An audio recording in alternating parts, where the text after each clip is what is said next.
Ақылдың кені арнамызға тіркеліп, лайк басуды ұмытпаңыздар. Кітап өмір ұстазы, сондықтан жастар кітап оқуды күнделікті әдет қылуы тиіс. Кітап оқымай өмірді білу, білім алу мүмкін емес. Серке Қожамқұлов. Кітап рухани сарқылмас қазына. Кітап дегенде әр адамның түсінігі әртүрлі. Мәселен, біреулер ермек үшін оқыса, біреулер адам өміріндегі маңызы, ғылым мен білімнің пайдасы деп түсінеді. Білімнің қайнар бұлағы кітап деп бекер айтпаған. Сондықтан да мұны адамзаттың баға жетпес құндылығы деп білеміз. Кітап оқудың адамға тигізер пайдасы қандай? Кітап оқу қоршаған ортаны, дүниені және өзін тануға көмектеседі.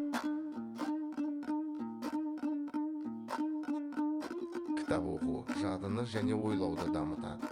Яғни көп оқыған адамның жады мықты. Тез ойлап, тез қорыталады. Кітап оқу талдауға, сараптауға, өзіндік жүйелі пікір қалыптастыруға үйретеді. Кітап оқу көптеген табыс пен жетістіктің ең басты негізі. Кітап оқу сөздік қорды байытады. Кітап оқу адам бойында бұғып жататын шығармашылық қабілеттерді дамытады. Қазіргі жағдайда керек ақпарат табу үшін аудио, видео, ғаламтор секілді жеңіл жолдар табылып тұрғанда кітап оқуға деген құштарлық азайып кетті.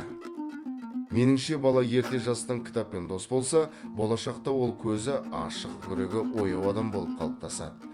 Кітап оқу миға жасалған жаттығу.